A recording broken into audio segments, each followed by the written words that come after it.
11월 FOMC 회의가 끝나고요. 자, 오늘 새벽에 파월 의장의 정말 강경한 발언이 있었죠. 경기를 꺾어서라도 인플레이션을 잡겠다.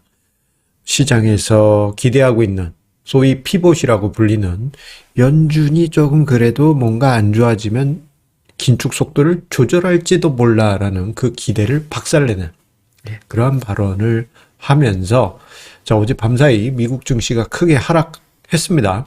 비록 오늘 우리나라 증시가 그런대로 상대적으로 선방하고는 있지만 기준금리가 미국 기준금리가 4% 들어왔고 내년에는 5%를 훨씬 윗돌 것으로 예상이 되는 이러한 상황이다 보니 쉽지만은 않을 거예요. 자, 이런 상황에서 주식 투자 어떻게 해야 될까요? 여러분들 궁금하지 않으십니까? 고민되지 않으십니까? 자, 오늘 증시 토크와 함께 생각하시기 바라겠습니다. 연준의 강성기조, 그 속에서 우리가 이길 방법 알아보도록 하겠습니다. 구독, 좋아요, 알림 설정과 함께 증시 토크 시작하도록 하겠습니다. 자, 파월 의장의 매파적인 발언, 정말 이제 작년만 하더라도 파월 의장이 지금 인플레이션은 트랜지토리, 일시적이다 뭐 이런 말을 남발을 했었는데 어떻게 사람이 그렇게 급변합니까? 지금은 완전히 눈을 이렇게 뜨고 이렇게 뜨고 호랑이 눈 뜨고 매파 발언을 쏟아내지 않았습니까? 기준금리를 경기를 꺾어서라도 올려서 인플레이션을 잡겠다. 이런 발언을 쏟아냈습니다. 자, 그 결과 패드워치라고 하는 미국의 연준 금리 선물을 토대로 해서 특정 시점 FOMC 회의 시점마다의 기준금리 가능성을 보여주는 사이트에서 내년 기준금리 위치 상단선을 5.25%로 시장에서는 보여주고 있습니다. 와, 지금 겨우 4% 들어왔는데 이게 올해 연말 12월 FOMC에서는 4.5, 내년 초에 5% 들어가서 내년 봄 이후 가을까지 5.25%까지 올라가 있을 것이다 라고 시장에서는 보고 있는 것이죠. 와, 살벌합니다. 자, 저렇게 기준금리가 급하게 상승하게 되면 어떤 일이 벌어지느냐. 자, 이번 FOMC 회의 있기 전에 기준금리가 3에서 3.25% 그 영역에 있을 때 약해진 고리들에서 끊어질 듯한 굉음이 나오지 않았습니까? 영국에서 그랬죠. 그리고 우리나라 같은 경우 레고랜드 사태로 ABC 피발 회사채 문제가 불거졌고 지금 그 충격이 아직도 계속 남아있는 상황입니다. 자, 그런데 여기서 미국이 기준금리를 더 올린다?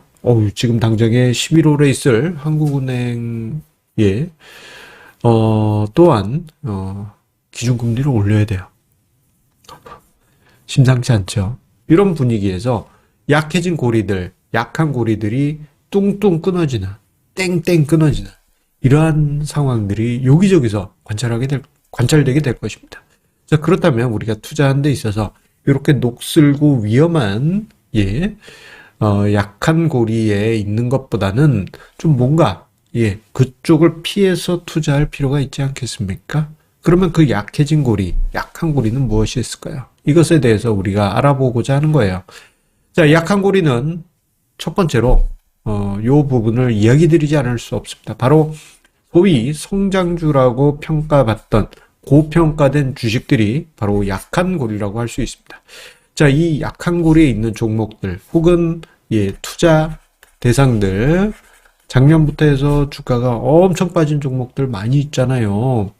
그런데 이 종목들 앞으로 회복될 것인가? 이 점에 대해서는 저는 퀴스천입니다. 제가 이번 주에 2000년대 초중반 증시를 이야기 드리는 복귀를 하면서 앞으로 증시가 시간은 좀 필요하겠지만 그런 일이 있을 것이다. 이런 이야기를 드렸는데 그렇다고 해서 모든 종목이 다 가는 건 아닙니다. 2000년 초반에 어떤 일이 있었는지 복기를 해보게 되면요. 지금 현 시점에서 소위 성장주, 예, 고평가된 어떤 투자 대상, 이러한 종목들을 투자하는 게 과연 어떤 대안이 될 수 있는가에 대해서는 부담스러울 수밖에 없어요. 특히 금리가 계속 높아지는 상황이잖아요. 이렇게 금리가 높아지는 상황에서는 고평가된 주식 입장에선 쥐약일 수밖에 없습니다. 왜? 이들 종목들은 얼마 전까지, 작년, 재작년까지 초저금리, 제로금리였던 상황에서 톡톡히 수혜를 받았던 종목들이죠. 예. 이들 종목들이 지금 추세가 깨진 상황이고 금리가 높아지는 상황이다 보니 평가가 더 박해질 수밖에 없습니다. 이러한 모습이 2000년 초반에 있었어요. 자, 사람들이 그 부분, 지금 이 부분을 간과하고 있는데 2000년 초반에 어떤 일이 있었느냐? 닷컴 버블이 붕괴되면서요. 예, 성장주들, IT 관련한 기술주들의 주가 급락이 있었습니다. 미국의 나스닥 지수, 한국의 코스닥 지수가 이때 급락을 했죠. 그리고 난 다음에 어떤 일이 있었느냐? 그 다음에 증시가 올랐을까요? 많이 빠졌어요. 뭐 코스닥 지수는 5분의 1 토막 나고, 예, 나스닥 지수도 심각하게 하락했습니다. 그 다음에 바로 회복했느냐? 아닙니다. 추세가 붕괴되었다 보니, 예, 그 다음부터는 투자자들이 와, 나 이런 성장주 더 이상 투자 못한다 하면서 이탈합니다. 이탈해요. 그러다 보니 미국 나스닥 지수 같은 경우 2002년 말까지 지속적인 주가 하락이 발생했고요. 한국의 코스닥 지수는 2001년, 2002년에 지지부진한 흐름이 반복됩니다. 이 기간에 코스피 지수는 그래도 바닥을 잡으려고 하는 모습이 나타났거든요. 자, 그러다가 이 코스닥 지수 같은 경우 2003, 2004년에 또 한 번 공역을 치르게 되지요. 자, 즉 금리가 높아지는 상황, 이런 상황에서는 성장주들, 고평가된 주식들이 약해진 고리가 될 수밖에 없습니다. 이러한 종목들에 우리가 투자를 해야 되겠느냐? 이 부분은 적어도 우리 애청자님들은 멀리 하실 필요가 있다라는 점을 이야기 드리고 싶어요.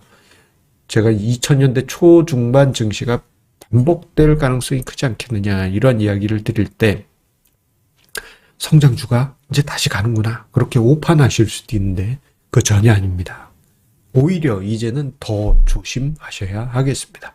자, 그리고 두 번째로 약한 고리, 두 번째는요, 바로 재무구조가 취약한 종목들입니다. 재무구조가 취약한 종목들은요, 자, 이렇게 금리가 높아지는 상황에서 연쇄부도 가능성이 있어요. 이번에 지난주였죠? 지지난주, 예, 회사채 문제들이 불거졌을 때 몇몇 기업들에 대한 좀 안 좋은 이야기들이 회자되지 않았습니까? 자, 이러한 상황들 현실이 될 수가 있습니다. 그 어떤 뉴스나 이런 데 나온 종목들 뿐만 아니고 전혀 생각지도 않았던 종목들이 문제가 발생할 수 있어요. 뭐가? 재무적인 문제가요. 자, 2008년 금융위기를 보낸 이후 그때 당시를 떠올려 보게 되면은 2008년은 어찌어찌 버텼던 회사들이 그 과정에서 혹은 그 이전에 높게 만든 재무구조가 부채 비율이 있습니다. 근데 그 부채로 인해서 회사가 무너지는 일들이 2010년대 초반에 비일비재하게 발생했고요. 이땐 대기업들도 픽픽 쓰러졌어요. 이때 뭐 저축은행 사태도 발생하고 또는 특정 그룹의 회사채 문제가 사회적으로 문제가 되기도 하였습니다. 예, 이러한 일들 또다시 우리가 사회적으로 마주할 수가 있어요. 이것을 피하기 위해선 우리가 약한 고리가 형성된 기업들을 피해야 될 이유가 있겠죠. 그래서 간단하게 체크할 수 있는 방법은요, 부채 비율이 200% 이상인 기업, 이때 이제 금융회사나 또는 금융회사를 가지고 있는 모회사 같은 경우, 지주회사 같은 경우에는 부채 비율이 높을 수 있습니다만 그런 회사가 아님에도 불구하고 부채 비율이 높다 한다면 멀리 하실 필요가 있고요. 여기에 유동비율, 당좌비율이라는 게 있습니다. 1년 안에 갚아야 될 부채 대비해서 1년 안에 현금화할 수 있는 자산, 예, 을 유동비율, 그리고 당장 현금화할 수 있는 것 당좌비율이라고 하는데 이게 100% 미만인 회사들은요, 유동성 위기가 언제든지 발생할 수 있습니다. 이게 제가 경험이 있기 때문이에요. 언제? 2009년 봄에 있었습니다. 2008년 금융위기 잘 보내고요. 포트폴리오를 쫙 꾸린 다음에 이제 지켜보고 있는데 포트폴리오를 쫙 꾸릴 때 어떤 종목은 이렇게 구성했어요. 부채 비율이 100% 안 되니까 그래, 오케이. 그런데 찝찝한 게 있었어요. 마치 화장실 갔다가 화장지로 이렇게 안 한 것처럼 이 회사가 유동비율, 당좌비율이 100%가 훨씬 안 되고 한 50에서 60%였습니다. 그 찝찝하더라고요. 결국 2009년 봄에 그 회사가 그냥 사라집니다. 뿅 하고 사라졌어요. 이러한 상황들이요, 여러분들 투자하는 종목에서도 발생할 수 있고 혹은 주변에서 비일비재하게 앞으로 자주 발생하게 될 것입니까? 그래서일까요? 금감원에서 어제 이런 뉴스 보도자료를 냈어요. 최근 상장 폐지 기업의 사전 징후에 따른 시사점이라는 보도자료를 냈는데 여러분들 금감원 홈페이지에 가시면요, 보도자료로 이것을 보실 수가 있습니다. 여러분들 저 내용 한번 쭉 보시다 보면요, 내가 어떤 종목을 피해야 될지 이런 부분 파악하실 수 있으니까요, 투자에 참고하시기 바래요. 금감원 보도자료 꼭 한번 살펴보시기 바라겠습니다. 자, 마지막으로 약한 고리 세 번째는요, 이거는 종목도 아니고 어떤 투자 대상도 아닙니다. 투자자 본인입니다. 투자자 본인이 스스로 좀 주의를 할 필요가 있어요. 무엇에 대해서 주의를 해야 되냐? 바로 과도한 비투입니다. 지금 시장금리, 기준금리가 쭉쭉쭉쭉쭉쭉쭉 높아지고 있는 상황에서 얼마 전에 신용융자, 주식 투자 관련한 대출이죠. 신용융자 금리가 10%를 넘어갔다라는 뉴스 기사가 나오기도 했어요. 앞으로 더 올라가겠죠? 자, 저렇게 높은 금리 상황이다. 매매 잘하신 분들은 수익을 만들 수도 있습니다만, 과연 이렇게 두 자릿수의 대출 금리를 내고, 빚을 내서 투자해서 어떤 유효한 수익률을 만들 수 있을까요? 그런 거 힘들 겁니다. 오히려 과도한 빚으로 인해서 대출이자 문제, 그리고 현실적인, 레버리지에 따른 돌발 상황이 발생했을 때 자칫 강제청산 내지는 자기 자본의 심각한 훼손이 발생할 수도 있는 것이죠. 한 번씩 풍파가 불 수 있어요. 금리가 높아지게 되면 오늘처럼 주식시장이 한국 증시가 견조하게 버틴다 하더라도 풍파가 한 번씩 황 하고 불 수도 있습니다. 자, 이럴 때 과연 견딜 수 있을까요? 여러분들 스스로 한번 스트레스 테스트라는 것을 해보십시오. 스트레스 테스트. 이거 심리학적인 스트레스 테스트가 아니고요. 실질적으로 만약에 주식시장이 여기서 10% 빠진다. 주가지수가 여기서 20% 더 빠진다. 혹시 30%? 이런 것을 가정했을 때 여러분들의 빚투자금 혹시 쓰신 분 계시다면 과연 내가 투자를 견딜 수 있을까? 이러한 부분을 테스트를 해보십시오. 그래서 과도하다 한다면 빚투를 줄여야 되겠죠. 그리고 저는 개인적으로 적어도 우리 애청자님들은 빚투하지 마시라. 그렇게 이야기 드리고 싶습니다. 얼마 전에 제가 들은 이야기가 매매 잘하는 트레이더 분이 계셨는데 좀 기본적으로 빚투를 좀 안고 트레이딩을 하셨어요. 올해 좀 심각하다. 그런 얘기를 좀 전해드렸습니다. 여러분들은 생존하셔야 되지 않겠습니까? 그래야지만 됩니다. 자, 제가 이번 주에 2000년대 초중반 증시, 그리고 어제 같은 경우에는 2000년대 초중반 증시가 오버랩된다, 이런 이야기를 드렸는데 이게 앞으로 현실이 될 수도 있죠. 그런데 현실이 된다면 좋죠. 조금만 버텨주면 그 후에 뭔가 그래도 기분 좋은 흐름이 기다리고 있을 테니까 말입니다. 하지만 이 기간이 뭐 하루 이틀 만에 짠 하는 거 아닙니다. 예, 몇 개월이 될 수도 있고요.